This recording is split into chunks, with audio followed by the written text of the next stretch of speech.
कहावत है कि अगर एक जार में केकड़ों को रख दो तो केकड़े के ऊपर ढक्कन लगाने की जरूरत नहीं है, एक केकड़े की टांग दूसरा केकड़ा खुद खींच लेता है। ठीक वही हालत पर्वतीय समाज की भी है। वो कभी संगठित नहीं हो पाया, इतिहास इस बात का साक्षी है। और जब भी कुछ लोग आगे बढ़ना चाहते हैं, दूसरा उसको पीछे खींचने की कोशिश करता है।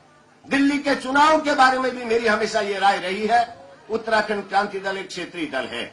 1979 में डॉक्टर डी.डी. पंत के नेतृत्व में इस दल का गठन हुआ और श्रद्धेय उत्तराखंड के गांधी, पर्वतीय गांधी बड़ुंग जी के संरक्षण में और उनके मार्गदर्शन में ये दल आगे बढ़ा।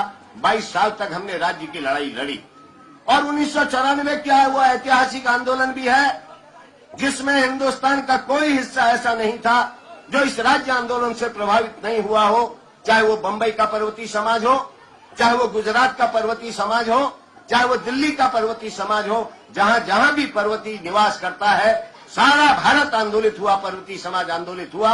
और 1994 का वह ऐतिहासिक राज्य आंदोलन भी सबके सामने है, जिसने पहली बार हिंदुस्तान की जनता को यह बताया, जिसने राष्ट्रीय दलों को यह अवगत कराया कि किराए की लाखों भीड़ इकट्ठा करके भले ही थोड़ी देर के लिए लोग राजनेता बनने का नाटक करते हो, लेकिन पहाड़ से जिस तरीके से गंगा और यमुना निकल करके सारे देश को नया जीवन देती हैं, उसी तरीके से 1994 2 अक्टूबर का वो जन सैलाब, वो जनता की गंगा जो दिल्ली की सड़कों पर जो है सैलाब के रूप में निकली थी, ये दीगर बात है कि वो आंदोलन किन कारणों से असफल हुआ।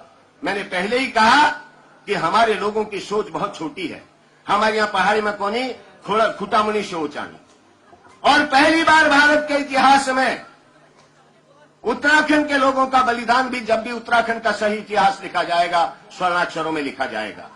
1962 की भारत चीन की लड़ाई रही हो, 1965 का भारत पाकिस्तान का युद्ध हो, 1971 का भारत बांग्लादेश का युद्ध हो, या मौजूदा कारगिल ऑपरेशन हो, सबसे ज्यादा जवान कटा है उत्तराखंड की धरती का कटा है।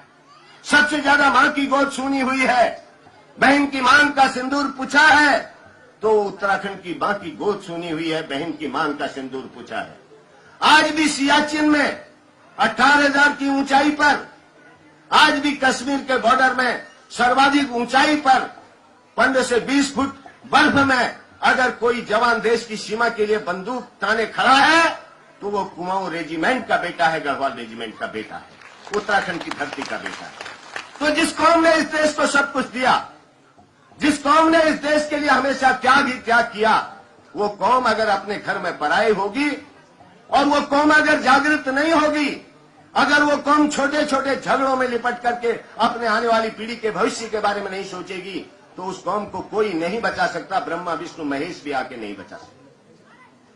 1994 के आंदोलन की याद दिलाना चाहूंगा, वो ऐतिहासिक आंदोलन 1994 का, जिसमें पहली बार 42 लोगों ने अपनी शहादतें दी, जिसमें पहली बार देश के इतिहास में हमारी 2 बहनें हंसा धनई और बेलमती चौहान भी शहीद हुई।